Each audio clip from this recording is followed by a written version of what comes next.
사도행전 14장 19절에서 28절까지의 말씀을 이제 봉독합니다. 하나님의 말씀을 경청하십시오. 유대인들이 안디옥과 이고니온에서 와서 무리를 충동하니 그들이 돌로 바울을 쳐서 죽은 줄로 알고 시외로 끌어내치니라. 제자들이 둘러섰을 때에 바울이 일어나 그 성에 들어갔다가 이튿날 바나바와 함께 더베로 가서 복음을 그 성에서 전하여 많은 사람을 제자로 삼고 루스드라와 이고니온과 안디옥으로 돌아가서 제자들의 마음을 굳게 하여 이 믿음에 머물러 있으라 권하고 또 우리가 하나님의 나라에 들어가려면 많은 환난을 겪어야 할 것이라 하고 각 교회에서 장로들을 택하여 금식 기도하며 그들이 믿는 주께 그들을 위탁하고 비시디아 가운데로 지나서 밤빌리아에 이르러 말씀을 버가에서 전하고 아달리아로 내려가서 거기서 배 타고 안디옥에 이르니 이곳은 두 사도가 이룬 그 일을 위하여 전에 하나님의 은혜에 부탁하던 곳이라. 그들이 이르러 교회를 모아 하나님이 함께 행하신 모든 일과 이방인들에게 믿음의 문을 여신 것을 보고하고 제자들과 함께 오래 있으니라. 아멘. 이것은 살아계신 하나님의 말씀입니다. 할렐루야. 하나님의 은혜와 복이 저와 여러분에게 가득하기를 바랍니다. 그리스도인들도 하나님을 위해서 복음을 전하고 또 전도를 하다가 보면 또 그리스도의 증인으로 살다가 보면 모함을 받기도 하고 오해를 사기도 하고 때로는 피치 못할 고난에 이렇게 당하기도 하게 됩니다. 이 문제는 하나님 나라를 위해서 복음을 전하기로 평생을 들였던 사도 바울과 바나바도 예외는 아니었어요. 그런 상황이 그들에게도 닥쳐옵니다. 저희가 사도행전 13장, 14장을 쭉 이렇게 봐오던 바와 같이 지금 비시디아 안디옥에서 사도 바울과 바나바를 쫓아낸 사람들이 이고니온까지 쫓아와서 그들을 계속 이렇게 충동질해서 사람들을 충동질해서 못 살게 굴고 또 그들의 복음을 가로막게 하고 지금 루스드라라고 하는 곳까지 그들이 쫓아와 가지고 이들에게 그 지역에 있었던 어떤 많은 이방인들과 그리고 유력한 어떤 권세자들에게 충동질을 해서 그들이 복음 전하는 것을 가로막고 쫓아내려고 하고 있는 그런 상황 가운데 지금 오늘 본문까지 온 것이죠. 그래서 19절 말씀에 보면 결국 바울을 돌로 쳐 죽이는 일을 하고야 맙니다. 같이 한번 19절 같이 한번 읽어보겠습니다. 19절입니다. 유대인들이 안디옥과 이고니온에서 와서 무리를 충동하니 그들이 돌로 바울을 쳐서 죽은 줄로 알고 시외로 끌어내치니라. 아멘. 사도 바울이 루스드라에서 태어나면서부터 한 번도 걸어본 적이 없는 사람을 이렇게 세웠단 말이에요. 그랬더니 거기 있었던 사람들이 이들이야말로 제우스 신이고 헤르메스 신이다. 그리고 그들을 예배하려고 하니까 우리는 당신들과 똑같은 사람이다. 우리는 신이 아니다. 우리를 예배하지 마십시오. 우리는 지금 하나님의 복음을 전하기 위해서 그 하나님이 누구신지에 대해서 전하기 위해서 지금 이 땅에 왔습니다라고 고백하면서 자기를 추종하고 경배하려고 했던 그거를 말리는 정말 하나님의 종으로서 하나님의 사람으로서의 귀한 사역들을 감당하는 이 위대한 하나님의 종, 이 사도 바울과 바나바, 이 사람들을 세상이 감당하지 못하는 거예요. 너무 싫은 거죠. 정말 하나님의 사람답게 살고 하나님의 말씀을 전하려고 하고 하나님의 종으로 살게 되면 축복이 있을 것이고 많은 사람들이 더 좋아할 것이고 그렇게 생각되어질지 모르는데 세상은 정반대의 일들이 더 많이 벌어집니다. 하나님의 말씀대로 살려고 하면 하나님의 메시지대로 그렇게 애쓰고 노력하고 분투하고 살아가면 그리고 그 하나님의 온전한 메시지를 전하게 되면 사람들이 좋아할 것 같은데 좋아하지 않아요. 오히려 더 싫어하고 미워하고 비난한다라는 거죠. 참된 복음을 전파할 때마다 사람들이 좋아하는 게 아니라 더 불편해하고 그 사람을 싫어하는데 도대체 왜 그럴 것인가? 왜 그런 것인가? 우리가 그렇지 않습니까? 우리는 다 하나님의 나라, 하나님의 통치, 그 하나님의 나라에 들어가고 싶다라고 해서 지금 이 자리에 나온 사람들이에요.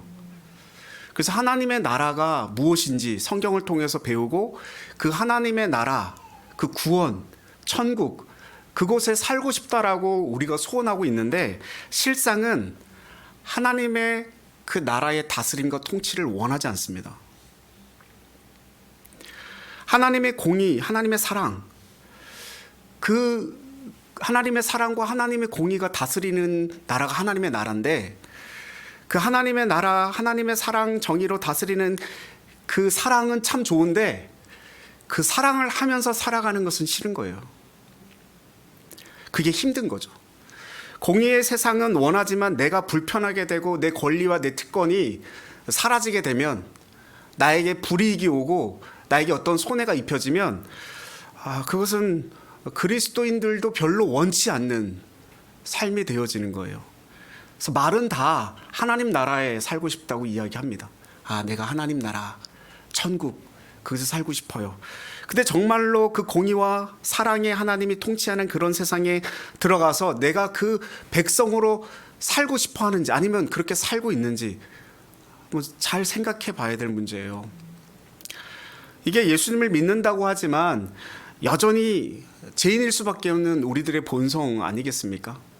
하나님의 나라, 그 통치, 다스림, 그것을 원하지만 거기에 나에게 어떤 불이익이나 어떤 나의 불편함이 생기면 가감없이 박차고 그냥 나가버리는 그런 일들이 우리 인생 가운데 얼마나 많이 일어나는가.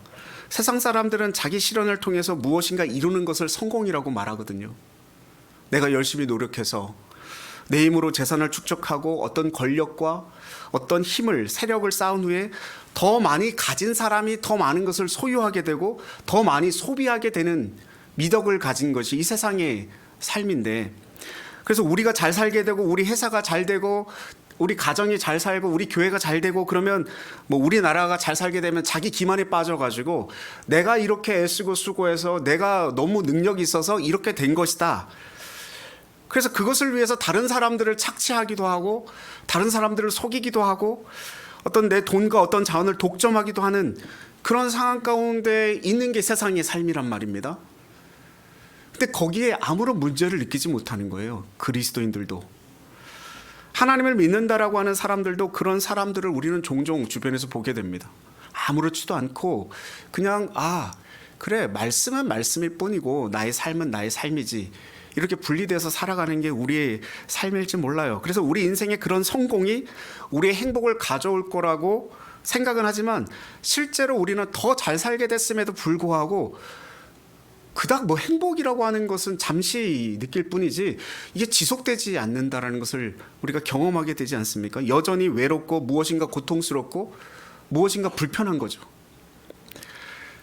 그런 가치관이 불행히도 교회 안에 그 고선 안에 들어왔어요. 주변의 작은 교회들을 다 흡수하고 교회 건물을 크게 지어가지고 주변에 큰 대형 버스 몇 대 막 돌려서 주변에 있는 교회들을 다 모아가지고 우리 교회 수적으로 부흥하면 우리 교회가 잘했고 우리 교회가 부흥했고 우리 교회가 성장했고, 그런 생각을 하고 있어요. 이게 교회 안에 세속적 가치관이 이미 들어와 있는 거 아닙니까? 성경적 신앙을 갖는다라고 하는 것은 그런 것을 극복하는 거거든요. 우리 교회만 잘 되는 게 복인가? 아니라는 거예요. 성경은 그걸 그렇게 얘기하지 않았어요. 그러니까 부흥이라고 하는 이야기는 성경에서 숫자가 늘어나는 것을 이야기한 적이 한 번도 없어요. 성경에서 말하는 부흥은요, 영적 회복이에요. 우리가 되살아나는 겁니다. 하나님의 교회에 모인 사람들이 예배를 드리고 기도를 하고 말씀을 들으면서 하나님을 향한 생각과 하나님을 향한 가치관과 하나님을 향한 세계관이 새로워지는 것을 얘기해요. 그게 부흥이에요. 수적 늘어나는 것으로 초점을 맞추지 않는다는 것을 우리가 꼭 기억해야 돼요. 여태까지 추구했던 세상의 성공이 아니라 하나님 안에서의 참된 성공이 무엇인가, 이것을 깨달은 사람들이 성령에 충만해가지고 함께 형제자매로 사는 신앙 공동체가 세워진 것이 사도행전 2장, 3장, 4장, 5장에 나와요. 그들은 그들의 재산을 사도들의 발 앞에 내어놓았어요. 그리고 함께 나누고 함께 먹고 함께 마시고 함께 예배하고. 그래서 참으로 새로워진 사람들의 특징은요, 세속적 가치관으로 내가 혼자 성공해서 잘 먹고 잘 살고 기족이 되고 높아지고 그래서 성공하고 뭐 이런 게 아니라 내 형제 자매들과 함께 주시는 행복을 누리고 같이 행복하고 같이 슬퍼하고 같이 웃고 같이 해방되어진, 같이 자유로워진 그것을 이야기하거든요. 내가 구원함을 받았으면 저 사람도 구원함을 받아야 되는 것이고, 내가 주님 안에서의 평안을 누렸으면 저 사람도 그 평안을 누려야 되는 거예요. 당연히 내가 누릴 수 있는 것들을 가지고 와서 나누는 것입니다. 세상 사람들이 볼 때 도저히 이해할 수 없는 삶의 방식인 거죠. 그게 성경이 말하고 있는 성공이고 행복이고 새로운 세상과 대조되는 공동체를 보여주는 것이거든요. 그런데 이런 복음을 말하는 사람들은 싫어합니다.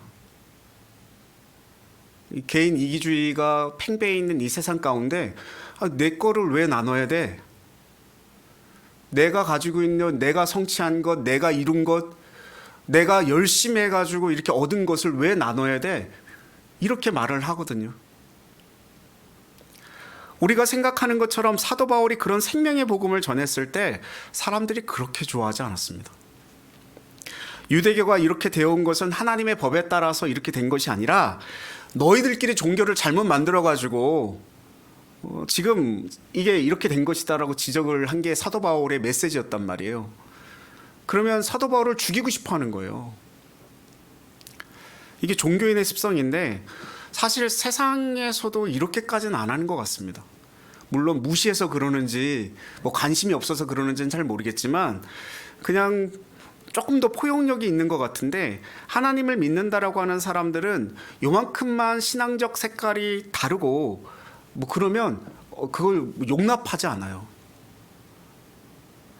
뭐 어느 목사님이 와서 얘기를 하는데 그게 나한테 걸린다 그러면 그게 싫은 거예요. 그래서 내 마음에 맞는 목사님을 찾아 떠나는 게 요즘의 삶이 아닙니까? 그 가서 목사님 마음에 들어서 예배를 드렸는데 조금 지나니까 또 내 마음에 걸리는 말씀들을 자꾸 전하시네? 그러면 또 맞는 말씀을 전하는 목사님을 또 쫓아가는 거죠. 그게 요즘 교회의 형태 아닙니까? 하나님께서 저에게 주신 부르심은 디모데후서 2장 15절 말씀이에요. 진리의 말씀을 옳게 분별하여 부끄러움이 없는 일꾼으로 하나님께 내 자신을 드리라.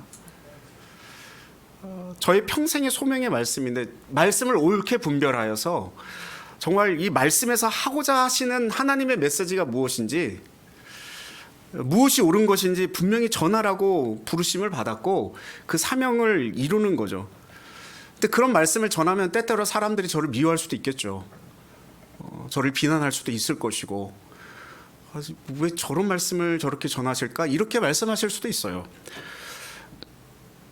지금 사도 바울이 그래요. 사도 바울이 그냥 하나님께서 주시는 그 메시지, 정확한 하나님의 말씀을 그냥 온전히 전하고 있거든요. 20절 말씀 한번 보십시오. 같이 한번 읽겠습니다. 20절입니다.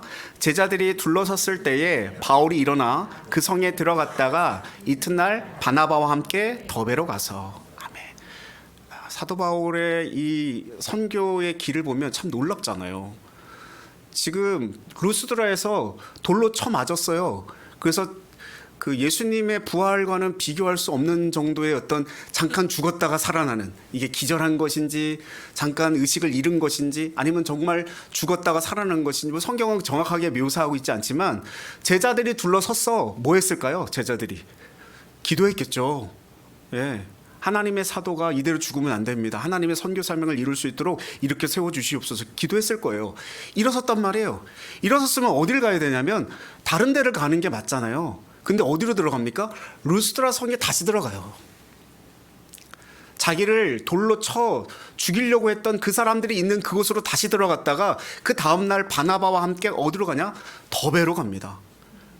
거기서 뭐 합니까? 또 복음을 전해요. 또 복음을 전해요. 이게 저랑 사도 바울의 다른 점이 아닐까 싶은데, 저는요 루스드라에서 저를 돌로 쳐 죽이고 막 저에게 욕을 하고 그러면 거기 쳐다도 보고 싶지 않을 것 같아요. 다시 거기는 안 가겠다 내가.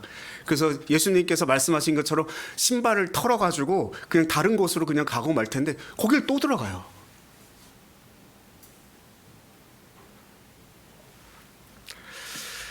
정말 위대한 종을 이 세상이 감당하지 못하는데, 그리고 나서 사도 바울이 어떻게 하냐면 21절에 그 성에서 복음을 전하고 많은 사람을 어떻게 했다고 말씀하고 있습니까?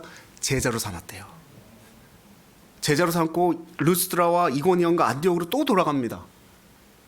이렇게 1차 선교 여행의 어떤 마무리를 이렇게 막을 내리는 어떤 그런 성경의 말씀을 보게 되어지는데, 그래서 첫 번째 계획했던 전도 여행을 끝내고 모교 그 시리아 안디옥이죠. 그 교회로 이렇게 귀환을 하게 되는 것을 보게 되죠.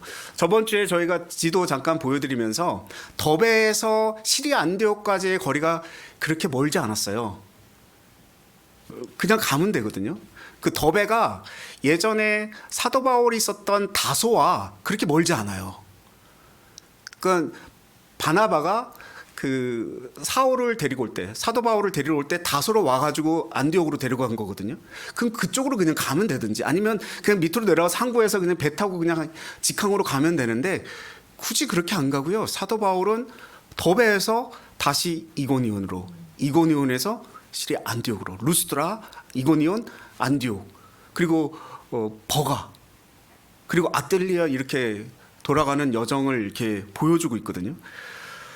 이게 왜 이 먼 길을 돌아서 갔을까? 왜 그랬을까? 그게 22절에서 말하고 있는 것처럼 연약한 그리스도인들을 굳세게 하고, 그리고 신실하게 믿음 가운데 머물러 있으라고 권면하기 위해서 그 길을 다시 돌아서 갔다라는 거예요.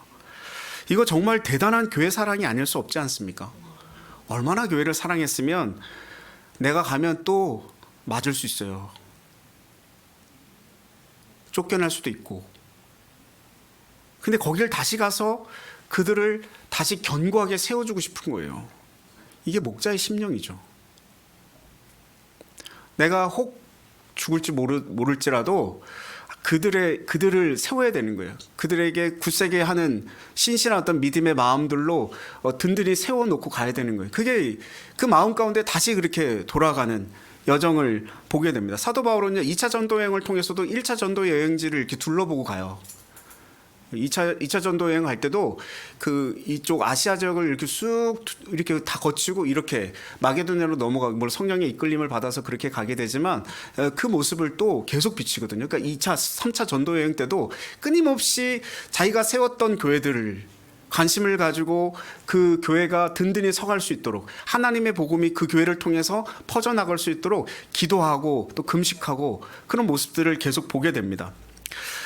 복음 전하다가 무시당해 본 적이 혹시 있으십니까?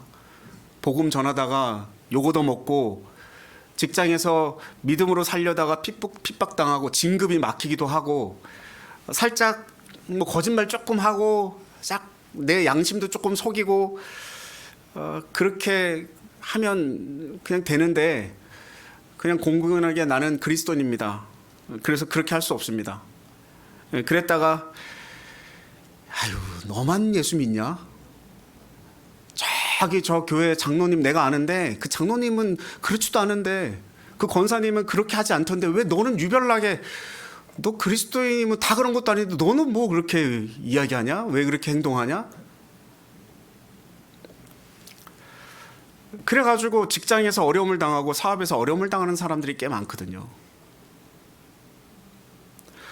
그런 사람들에게 우리는 저 참 바보, 참 어리석은 사람, 이렇게 말해야 될까요? 전 아니라고 보거든요. 주변 사람들이 우리를 계속 핍박을 할지라도 우리는 그렇게 살면 안 되는 거죠. 우리는 하나님의 나라를 세우고 싶고, 그 하나님의 나라의 통치를 경험하고 싶고, 그 하나님의 나라 속에 살고 있는 하나님의 백성이라는 그런 마음을 가지고, 그 정체성을 가지고 살아가는 사람들 아닙니까? 그렇다면 이렇게 주변에서 계속 하나님의 사람들을 핍박하고 박해하고 어려움을 때 하나님의 사람들은 어떻게 살아야 되는가? 오늘을 승리하기 위해서 우리는요, 좌절하지 않고 인내하면서 살아가야 됩니다. 나 자신이 좌절하면 안 돼요. 어떤 사람은요, 복음의 증인으로 살려면 이런 환난과 핍박에서 벗어나야 된다 이렇게 얘기하는데, 성경은요, 한 번도 그 환난과 핍박이 우리로부터 없어진다라고 얘기한 적이 단 한 번도 없어요. 예수님도 그렇게 말씀하셨고, 지금 사도 바울도 그렇게 얘기해요. 너희가 복음을 전할 때 그 환난과 핍박이 너에게 사라지지 않을 것이다. 환난과 핍박이 벗어나야지 증인으로 살 수 있는 게 아니라 그 좌절로부터 벗어나야지 증인의 삶을 살 수 있습니다. 그러니까 살면서 우리는 계속 핍박을 당할 것이고 좌절에 빠질 수밖에 없지만 좌절에서 벗어날 때 우리는 증인으로 살 수 있고 여전히 다시 그 복음을 들고 다시 복음의 발걸음을 떼고 전도 여행을 할 수 있게 되어지는 거죠. 그래서 복음을 또 전하는 거예요. 계속 전하는 거예요. 좌절하지 않기 때문에. 22절 말씀 한번 읽어보겠습니다. 22절입니다. 제자들의 마음을 굳게 하여 믿음에 머물러 있으라 권하고 또 우리가 하나님 나라에 들어가려면 많은 환난을 겪어야 할 것이라 하고. 아멘. 여기 보면 사도 바울이 성공적 선교를 한 비결이 나오거든요.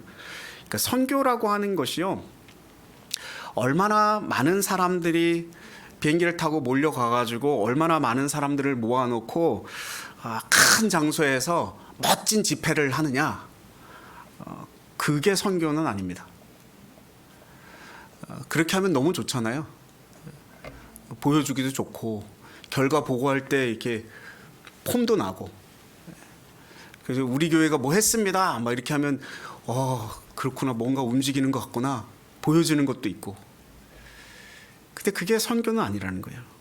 얼마나 많은 사람들을 등록시켰느냐 교회에, 그 선교 아닙니다. 제가 서울에서 사역하는 그 교회에서 매마다 그 영광의 날, 환영의 날 뭐 이러면서 새가족 그 초청 잔치를 했단 말이에요.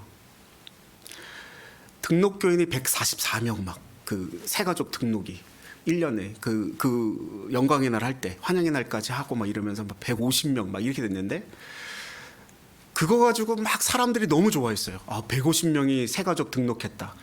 근데 연말 가면 2명 남고 3명 남고 4명 남아요. 그럼 이거 갖고 좋아해야지. 2명 남고 3명 남고 4명 남은 이 사람, 교회 정착한 사람을 이걸 가지고 좋아해야지 150명이 새가족 등록했다는 것으로 좋아할 일은 아니잖아요. 물론 뭐 그분들이 교회에 첫 발을 디뎠다, 교회에 이렇게 문을 두들겼다, 뭐 이걸로 기뻐할 수는 있겠지만, 보면 작년에 오신 분이 또 오고요, 그 작년에 오신 분이 또 오고, 그분이 그분이에요. 그 자기 만족이죠 결국. 그게 선교는 아니라는 거예요. 선교의 성패는요, 얼마나 많은 사람들이 구원받고 변화되어서 예수 그리스도의 제자로 살아가는가, 여기에 달려있는 겁니다. 그래서 21절에 사도가 많은 사람을 제자로 삼았다라고 얘기하고 있고요, 22절에도 제자들의 마음을 굳게 하기 위하여 사도 바울은 노력한 거예요. 애쓴 거예요. 사도 바울의 삶을 통해서 선교가 제대로 일어날 수 있었던 이유는 이거 아닙니까? 그냥 나 혼자 잘 믿고 증인으로 살다가 핍박당하면 그냥 그것을 참아내고 인내하는 정도가 아니라, 지속적으로 하나님 나라가 확장되기를 원한다면 저와 여러분이 다른 사람을 제자로 삼아야 됩니다. 이 사명을 가지고 살아가야 돼요. 저희가 제자로 삼아야 됩니다. 제자를 삼는다라는 건 내 편을 만드는 게 아닙니다. 내 말에 복종하는 사람을 만드는 것을 제자 삼는다고 말하지 않아요. 제자를 삼는다라고 하는 것은 무엇이냐면, 예수님을 지속적으로 따를 수 있는 삶을 살도록 도와주는 것을 제자 삼는 거라고 그러는 거예요. 저와 여러분이 주변에 있는 많은 사람들이 지속적으로 예수님을 잘 믿고 잘 따를 수 있도록 도와주는 사명을 감당해야 돼요. 그 제자를 삼아야 돼요. 그 사역을요, 우리가 안 하면 하나님 나라가 확장되는 것을 지속적으로 볼 수 없습니다. 멈춰 있을 수밖에 없겠죠. 그래서 다른 사람을 제자로 세울 수 있는 그런 삶을 살 때 우리는 계속적으로 그래도 하나님 나라가 확장되는 것을 볼 수 있을 겁니다. 23절 같이 한번 읽어보겠습니다. 23절입니다. 각 교회에서 장로들을 택하여 금식 기도하며 그들이 믿는 주께 그들을 위탁하고. 아멘. 교회의 성패는 지도자에게 달려 있잖아요. 뭐 아무리 뭐 이렇게 저렇게 얘기를 하시더라도 지도자를 무너뜨리면 교회는 흔들릴 수밖에 없어요. 그래서 사탄이 항상 전략적으로 누굴 무너뜨리려고 하냐면 그 교회의 지도자 자꾸 공격하는 거죠. 무너뜨리기 위해서. 그래서 제가 저를 위해서 기도해 부탁드립니다라고 하는 건 교회를 위해 기도해 주십시오라고 하는 부탁이에요. 제 개인의 어떤 잘됨과 개인의 어떤 무언가의 어떤 성공을 위해서 기도해 달라고 그러는 게 결코 아니고, 제가 실족하고 넘어지지 않도록 어떤 무언가의 성패 때문에 좌절하거나 낙심하거나 이런 마음 없이 오직 하나님 그 복음만을 향하여서 달려나갈 수 있도록 그 사명감을 가지고 끊임없이 쓰러지지 아니하고 지치지 않고 계속해서 하나님의 목회 사역을 잘 감당할 수 있도록 기도해 주시더라고 그렇게 말씀드리는 거죠. 그래서 사도 바울이 어떤 전략으로 하나님의 나라를 확장해 나가냐면 지금 읽었던 23장에서 보듯이 각 교회마다 누굴 세우는 거예요? 리더들을 세웁니다. 리더들을, 장로들을 세워요. 여기서 말하는 장로들은요, 그때 당시에 유대교회에 있었던 율법을 가장 잘 알고 있었던 원로들을 이야기합니다. 그러니까 금식하고 기도를 해서 그 가운데 각 교회 지도자감을 골라내가지고 그들을 세웠다라는 거예요.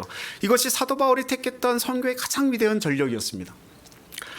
우리는 선교하면 어떻게 생각하냐면 뭐 어디에 그냥 몰려가가지고 큰 집회 열어주고 유명 뭐 연예인 그냥 불러가지고 사람들을 끌어모으면 성공적인 집회를 했다 뭐 이렇게 생각할지 모르겠습니다. 근데 그건 우리 만족 아닐까 싶은 생각이 들어요. 선교지는 그걸 원하는가? 선교지에서 선교사님은 과연 무엇을 원하실까? 그 선교지마다 각양 특색, 그 성향, 그 나라, 민족성 뭐 여러 가지 성향들이 다 있는데 우리는 똑같이 우리들의 방법으로 선교를 이 선교는 이런 거야 하고 가가지고 선교를 그렇게 하고 온단 말이에요. 그럼 문제는 뭡니까? 선교사님들은 그 선교를 왔던 사람들이 해집고 갔었던 그 모든 문제들을 회복하는데 6개월이 걸리고 1년이 걸린대요. 그게 그분들이 원하는 설교인가? 하나님이 원하시는 선교인가? 우리들이 그냥 원하는 선교인가? 잘 생각해 볼 필요가 있는 거죠.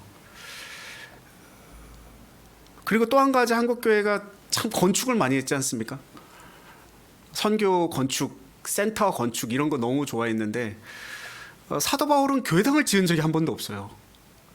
이 성경을 통해서 보면 한 번도 교회당을 짓거나 이런 일을 한 적이 없는데 계속해서 뭘 했냐면 복음을 전하고 그 다음에 두 번째 단계로 사람들을 제자로 삼고 그 다음 다시 찾아가서 양육하고 견고하게 세우고 그리고 마지막으로 하는 일은 각 교회마다 그 교회 구성원 중에 리더자를 세우는 거였어요.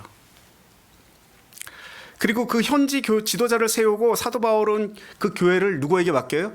주님께 맡기고 떠납니다. 이거는 그냥 내팽개치고 무책임하게 떠나는 걸 말하는 게 아닙니다. 어떻게 했냐면 금식하고 기도하고 자기가 제자를 삼고 훈련시켰던 사람 중에서 그 원로 중에서 교회 리더자로 목회자를 하나씩 세워놓고 간 거예요. 그것 때문에 선교여행을 끝내고 안디옥으로 돌아와도 그 교회는 계속 자라고 그 교회를 통해서 또 확장되어지고 또 다른 교회가 세워지는 그런 하나님의 역사가 이 교회를 통해서 일어났다는 거죠. 사도 바울이 얼마나 뛰어난 사람이었습니까? 가브리엘 문화에서 배웠던 굉장히 뛰어난 학식을 가지고 있었던 또 영성을 가지고 있었던 그리고 인격도 가지고 있었던 최고의 어떤 목회자 아니었을까요? 근데 사도 바울이 볼 때 다 마음에 들었을까요? 그 사람들이? 그 교회 리더자를 세울 때 이 사람은 마음에 들어 그러니까 이 사람을 세워 이 사람 마음에 들어 이 사람을 세워 그랬을까요? 아니요. 마음에 안 드는 사람이 더 많았을 거예요. 마음에 안 차는 사람들이 더 많았을 거예요. 그런데도 세우는 거예요. 금식하고 기도하면서. 놀라운 말씀이 있는데 뭐라고 그러냐면 그들이 믿는 주께 그들을 위탁하고 내가 믿는 하나님 그들이 믿는 하나님 동일한 하나님께서 이 교회를 이 사람들을 통해서 반드시 이루어갈 것을 내가 믿습니다 하고 그분께 그냥 다 맡겨드리는 거예요. 그래서 그를 통해서 주여 역사해 주시고 그 사람을 붙잡아 주시옵소서. 저는 담대히 떠나가겠습니다. 이게 믿음이지 않습니까? 여러분 교회 리더자들이 세워지고 교회가 확장되는 일은요 저절로 되는 게 아닙니다. 그냥 나에게 그래도 주님께 드릴 헌금이 이만큼 있으니까 교회를 세우자. 이게 교회 되어지는 게 아니라는 얘기입니다. 저와 여러분이 꿈을 꾸고 비전을 가지고 기도해야 됩니다. 하나님의 교회에 하나님께서 세우시는 리더자들이 바르게 세워지게 해달라고. 그리고 그들을 주님의 은혜 손에 위탁합니다. 맡겨드립니다. 주님께서 인도해 주셔서 하나님 안에 정말 바르고 건강하게 잘 자라게 해 주시옵소서. 저도 그런 일에 쓰임받고 싶습니다. 제가 그 중에 한 사람이 되고 싶습니다. 그렇게 고백하는 거죠. 여기 보면 어떤 신학교 나온 사람들 아니잖아요. 신앙적으로 뭐 이렇게 잘 배운 사람들이 아닙니다. 다 교인 가운데 신앙생활을 평생 하면서 자라는 그 사람 가운데 영적으로 성숙하고 리더십 있는 사람들을 하나님께서 세우셨잖아요. 저는 저와 여러분이 그런 일에 들림 받았으면 좋겠습니다. 그래서 이 사도행전의 역사가 오늘날 교회도 반복될 수 있었으면 좋겠어요. 제가 예한교회를 개척하면서 기도할 때 들었던 마음 중에 하나는 이런 거였습니다. 예한교회 등록을 해서 예한교회 공동체로 함께 신앙생활을 할 때 이 사람들이 언젠가는 떠나가게 될 텐데, 떠나가게 될 때, 파송되어질 때 이 사람들이 그냥 마음에 안 들어서 떠나가는 게 아니고 뭔가 문제가 생겨서 떠나가는 게 아니고 하나님께서 주신 그 소망, 하나님께서 주신 비전, 그걸 품고 또 다른 교회를 세워가고 또 다른 교회를 섬겨가고 아니면 교회가 없는 곳에 교회를 개척할 수 있는 그런 사람들로 세워져서 하나님의 교회가 더욱더 확장되어지는 역사가 일어나게 해달라고, 우리 예한교회만 성장해서 막 부흥해서 막 이렇게 잘 되는 그거를 소망하는 것이 아니고 하나님의 교회들이 더욱 확장되어지게 해달라고. 그래서 혁신도시 안에 있는 교회들이 다 잘 됐으면 좋겠어요. 진정. 여기 계신 분들이 잘 양육되어져서요, 정말 성장해서요, 성숙되어져서요, 다 파송되어졌으면 좋겠습니다. 어떤 문제 때문에 가는 게 아니고 그 흩어지는 교회 아닙니까?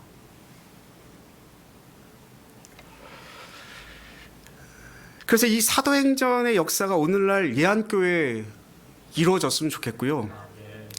그때 이 교회가 계속 확장되고 개척되고 하나님 나라가 일어날 수 있는 거 아닐까. 저와 같은 마음을 가진 사람들이 한 명, 두 명 늘어날 때 저는 그 일을 위해서 기도하고 같이 마음을 합칠 때 그 일들이 이 조그만 교회, 이 개척교회, 상가교회에서 일어나는 역사가 일어나게 될 줄 믿습니다. 그걸 꿈꾸셨으면 좋겠어요. 그리고 저는 이 사도행전의 이 역사가 다시 한번 이 대한민국에서 지금 이 시대 21세기를 살아가는 이 시대에 이 사도행전적 교회가 세워졌으면 좋겠습니다. 마지막으로 사도 바울이 안디옥 교회에서의 선교의 사역을 나누면서요, 26절 보면 27절 보면 이렇게 말씀하고 있거든요. 그들이 이르러 교회에 모아 하나님이 함께 행하신 모든 일, 그리고 이방인들에게 믿음의 문을 여신 것을 보고하고 이렇게 말해요. 그러니까 내가 얼마나 복음을 잘 전했는지 아십니까? 내가 선교 갔는데 이러이러한 선교 사역을 하고 왔어요. 이런 선교의 열매가 있었어요. 이게 내가 갔더니 사람들이 다 나에게 주목하고 얼마나 복음의 메시지를 잘 들었는지 모릅니다. 그래서 이런 열매들이 이렇게 많이 세워졌고요. 교회가 이렇게 세워졌고요. 얼마나 기쁜 일입니까? 이걸 말하지 않았어요. 이 선교 사역의 주체가 누군지, 사도 바울입니까? 바나바입니까? 아니요. 누구라는 얘기예요? 하나님이라는 얘기예요. 사도 바울은 철저하게 이 모든 일을 하나님이 하셨습니다. 저는 그냥 능력이 없는 종이고 죄인 중에 죄인이고 개수일 뿐이고 하나님이 나를 통하여, 이렇게 보잘것없는 나를 통하여 이 일을 이루어 가셨습니다. 놀랍지 않습니까? 우리 또한 그런 생각 갖잖아요. 내가 무엇이 간데 나같이 능력 없는 사람을 하나님께서 들어 쓰실까? 나같이 부족한 사람을, 난 배운 것도 없고 가진 것도 없는데 하나님이 나한테 뭘 하라고 하면 내가 이 일을 할 수 있을까? 당연히 우리 힘으로는 못하죠. 우리가 뭐라고 그걸 할 수 있겠습니까? 근데 하나님이 부르시고 하나님이 세우시고 하나님이 함께 하시면 하나님이 그 모든 일을 행하신다. 우리가 믿는 거죠. 그리고 이방인들에게 하나님께서 어떻게 이 믿음의 눈을 열어주셨는지를 간증합니다. 하나님께 영광 돌리는 예배를 드리는 거죠. 저는 이 일이 예한교회에서 재현될 수 있길 바랍니다. 그럼 막 벅차 오르는 거죠. 보이지 않습니까? 벅차오르지 않습니까? 기뻐지지 않습니까? 이 일들이 우리 교회에서 일어난다면 나는 나이가 70이 넘었어요. 나는 60이 넘었어요. 나는 50이 넘었어요. 난 너무 어려요. 아니요. 우리들 중에 한 사람이, 우리들 중에 하나님의 꿈을 꾸고 하나님의 비전을 품는 그 한 사람이 하나님의 부르심을 입고 하나님의 귀한 일들을 감당하게 되어질 줄 믿습니다. 그게 저 사람이 아니고 바로 난 거죠. 내가 하나님 쓰임 받겠습니다. 나를 사용하여 주옵소서. 이 전 세계 열방의 하나님의 교회들의 하나님의 종들이 온전히 세워지는 것을 위해서 금식하시고 같이 기도해 주시고 이 교회 리더십들 가진 자들이 교회를 세우고 정말 일꾼으로 우리 자신을 주님 써주시옵소서, 그렇게 고백하는 우리 가운데 주님의 놀라운 축복이 있기를 주님의 이름으로 축원드립니다. 우리 다 같이 무리바다 덮음 같이 찬양하고 같이 기도했으면 좋겠는데,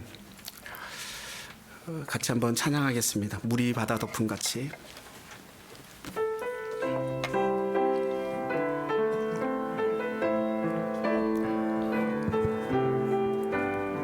세상 모든 민족이 구원을 얻기까지 쉬지 않으시는 하나님, 주의 심장 가지고 우리 이제 일어나 주 따르게 하소서. 세상 모든 육체가 주의 영광 보도록 우릴 부르시는 하나님, 주의 손과 발 되어 세상을 치유하며 주 섬기게 하소서. 무리바다 덮음같이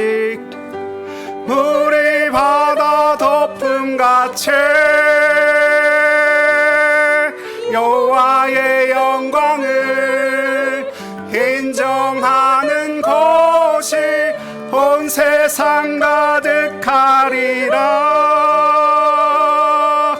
물이 바다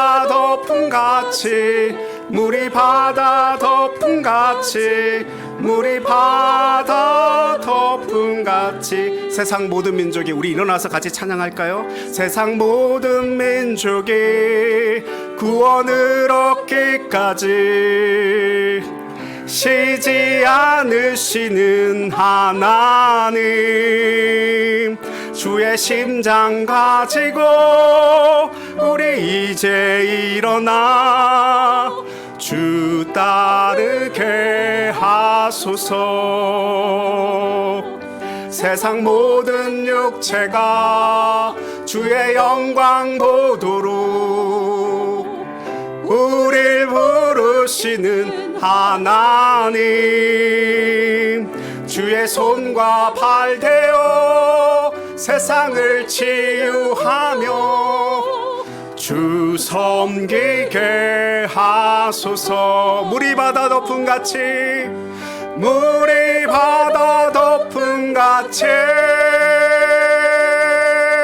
여호와의 영광을 인정하는 것이 온 세상 가득하리라. 물이 바다 덮음같이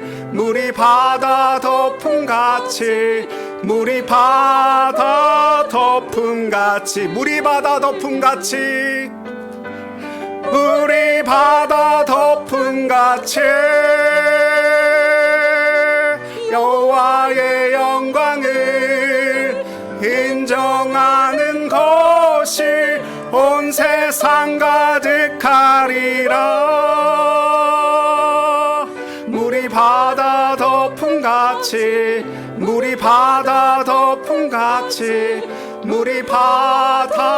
덮음같이 아멘. 그렇습니다. 세상에서 많은 사람들이 반주 계속해 주실래요? 교회가 교회 같지 않고 기독교인이 기독교인답지 않다고 욕하는 이 세상 속에서 우리가 좌절하지 않고 인내하면서 제자를 삼는 제자가 되어서 하나님의 나라 복음, 그 교회를 온전히 세워가는 하나님의 부르심에 응답하는 삶을 살게 해달라고 우리 이러한 간절한 소망을 가지고 주님 앞에 통성으로 함께 기도하며 나가도록 하겠습니다. 기도하겠습니다. 하나님 아버지, 교회가 교회 같지 않고 세상이 기독교가 기독교답지 않다고 욕하는 이 세상 속에서 더 이상 좌절하지 않게 하여 주시고, 예수 믿는 사람답게 살 때에 하나님의 핍박이 있을지언정 좌절하지 않게 하여 주시며, 인내로 우리에게 당한 그 싸움들을 다 싸우고 나아갈 수 있도록 주님 도와주시옵소서.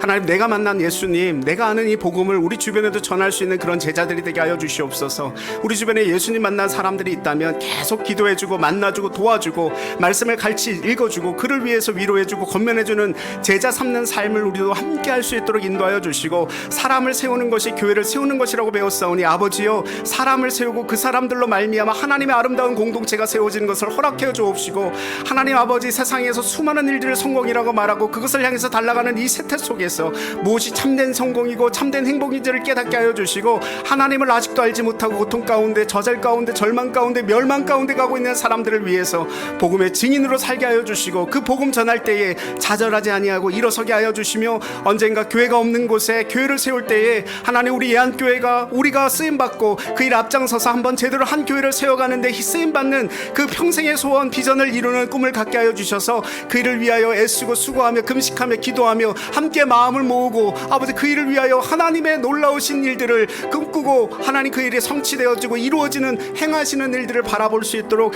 은혜 더하여 주시옵소서. 하나님이 모든 일 행하시고 이루시는 것을 분명히 믿습니다. 하나님이 주인 되시고 하나님께서 주체가 되시고 하나님의 일이 아버지 전 세계 열방에 온전히 선포될 수 있도록 인도하여 주시옵소서. 하나님 감사합니다.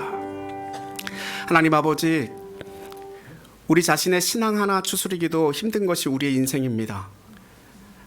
하나님, 주변에 너무나 많은 사람들이 우리를 힘들게 하고 예수 믿는 믿음의 삶을 사는데 핍박과 좌절을 불러일으킵니다. 그럴 때마다 좌절하지 않게 하여 주시고 인내로 우리에게 당한 그 싸움을 싸우고 나아갈 수 있는 우리 모두가 되게 하여 주시옵소서. 무엇보다 정말 나를 구원한 이 생명의 복음이 내 삶에서 멈추지 아니하고 우리 주변에도 계속 펼쳐가고 또 하나님 나라가 확장되는 것을 보기 원하오니 주여, 우리도 제자 삼는 제자 되게 하여 주시옵소서. 나만 믿고 만족하고 살아가는 것이 아니라 내가 만난 예수님을 정말 불신자들에게 전하고 내가 인도했던 그 사람들에게 전하고 그들을 경고케 하는 일에, 제자 삼는 일에 우리를 써주시옵소서. 그리고 우리 교회와 주변의 많은 교회들의 참된 하나님의 종이 세워지는 것을 보게 하여 주시고, 언젠가 교회 없는 곳에 교회를 세우는 일에 우리 인생도 우리 교회도 쓰임받는 그런 간절한 소망과 비전으로 살게 하여 주시고, 주님께서 우리를 부르신다면 기꺼이 우리의 삶도 그 교회에 정말 섬기는 사람으로, 인도자로, 리더로 한번 쓰임받는 인생으로 살게 하여 주시옵소서.